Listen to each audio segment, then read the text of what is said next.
We are going to bring in Dr. Gerald Hill. He is the superintendent, of course, over at West Bloomfield School District, and Kyle Anderson, the assistant superintendent of business and operations. But if Dr. Hill, if we can start with you, thank you for being with us. Thank you, Ronnie. You've had a busy morning, I see.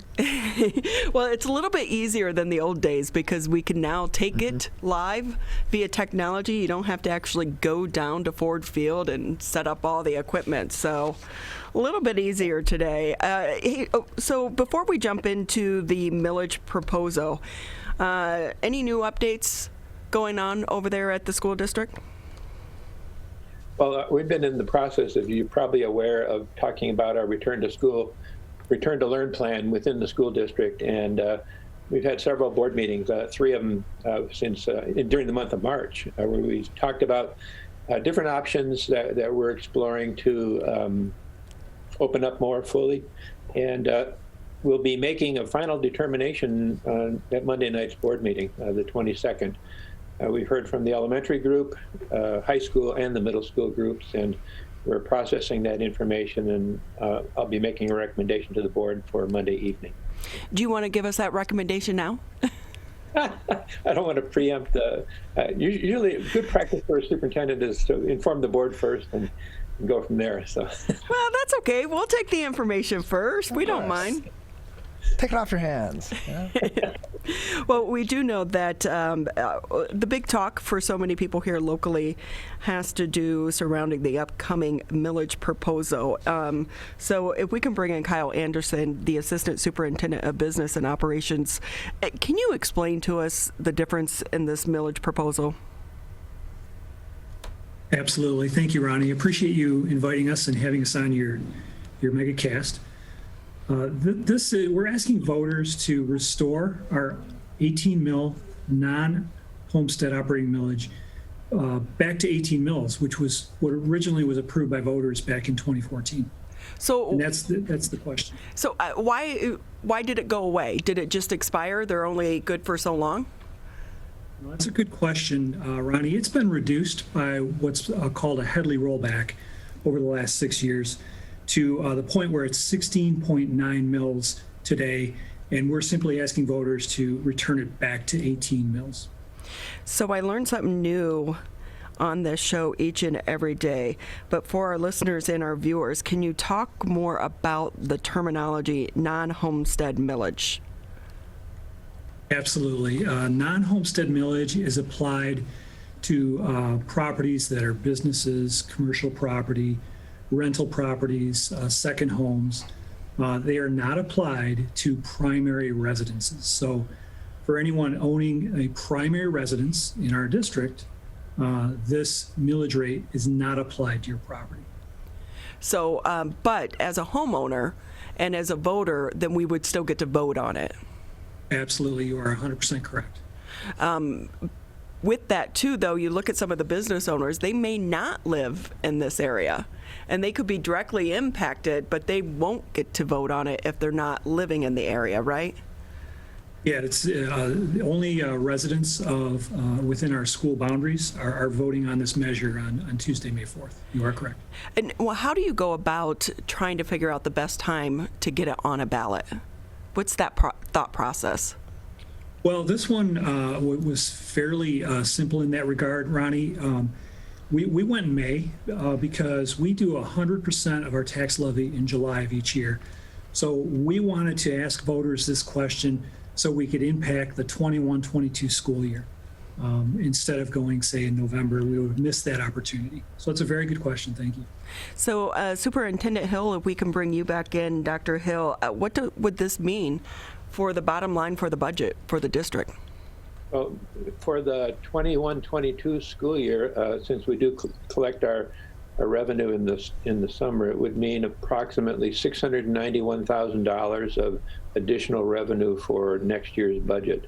What's happened over the years, it incrementally gets rolled back by this Headley amendment, and it's reached a point where it's now a pretty significant revenue for the year. So Mr. Anderson researched the issue and brought it to the board, and the board and the finance committee of the school board, and the finance committee and the board concurred that it was proper timing to go for this millage. So you're also struggling, still managing the pandemic. How do you try to explain this and get it out to the public at a time when we're still in a crisis mode, dealing with the COVID-19? Well, that's a good question, because it's hard enough to understand in and of itself, let alone all these other issues swirling around. But I think we've done a lot of work in terms of putting together fact cards, recorded presentations, and trying to make the rounds in the community so people understand what this is. Most school districts in our position are faced with if you're facing a Headley rollback, you want to make sure that you're garnering all the revenues that you're entitled to from the state, and this is a prudent and smart financial situation for the board to look into and act on. This is as someone who has covered some of these millages for years, this is the first time I'm hearing of the Headley Amendment. And so, again, I learn something new every single day when I do this show. And but you also, a lot of the general population, they're probably not aware of this as well. And so you're having to back up and explain it, but also try to encourage them to try to get this money at a time when so many students are still remote as well. Yeah, and revenue is an important resource for us, obviously, as we're teaching our students. So it is an important strategy, if you will, to make sure that we're leveraging all the resources that we're entitled to leverage. And so this is one example of that. One thing I want to point out is that the money that we'll be receiving it's operational money. It's not to build a new school. It goes into the teaching and learning portion of our budget. And at $691,000, if that can equate to close to 12, 13 teachers just as a comparison. So it's important revenue. And with that, do you think, though, some parents will support this even more so than maybe before because they've come to value so many of our educators, during this pandemic? Well, that's a great point. When we look at, and we talk to our teachers, one of the things we're learning through the pandemic is that we've divided our classrooms in half size-wise to do the appropriate social distancing, et cetera. And so when students come to the classrooms, we're having, instead of 26, 13. And that's a major difference. Even the time may be shorter, but the quality of the time with the teacher and the interaction is better because the class sizes are smaller. Our class sizes, in some cases, like in the middle and high school, they're 30, 35 students. And so that gets to be a monumental task.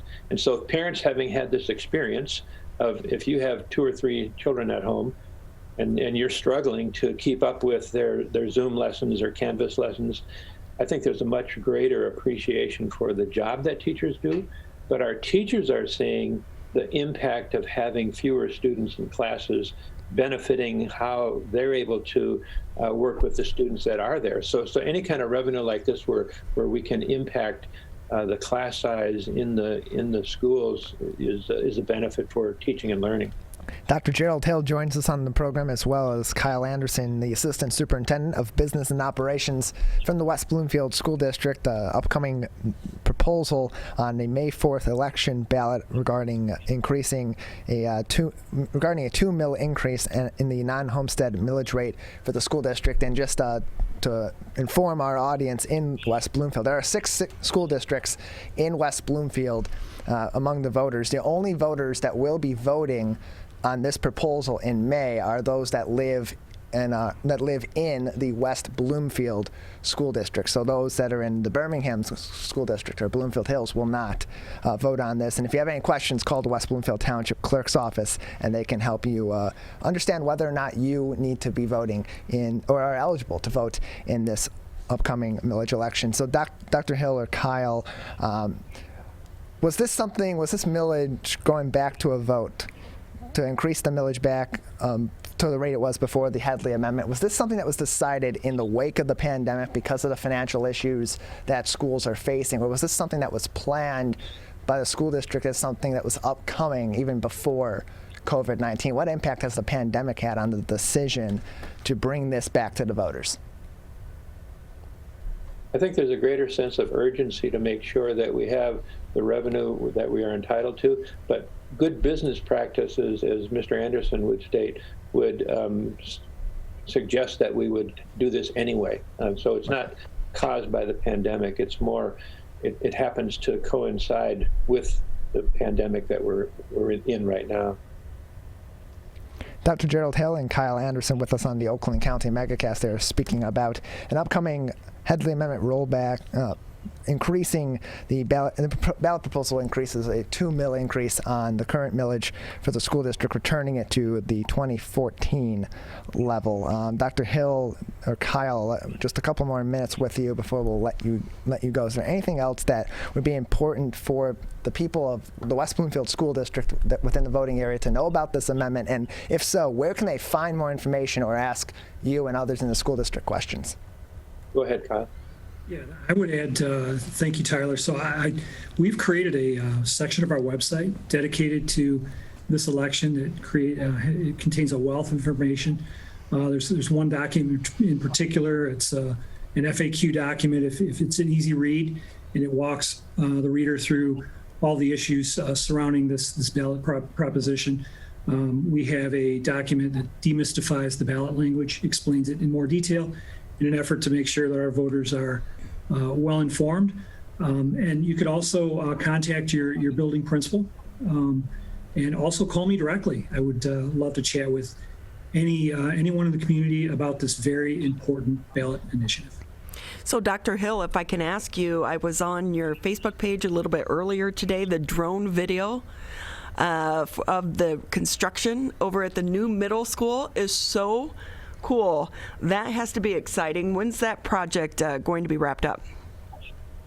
Well, we're planning to open in the fall of 22, and pretty soon the public will be able to see better from the street because we've approved a contract for demolition of the current Orchard Lake Middle School that's sort of blocking the view. But that drone video, our architect and construction team, they do that regularly to keep the public informed. You can see it on our Facebook page, and so it's a great.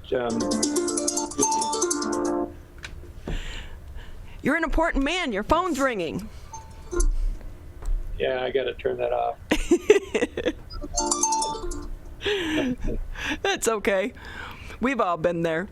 The drone footage, though, if anyone hasn't seen it, go to the West Bloomfield School District's Facebook page. It's posted there. It's pretty cool. And we took a tour inside the building, which is not available, obviously, for the public, but the board and Mr. Anderson arranged it. And the building is definitely taking shape. They're on schedule.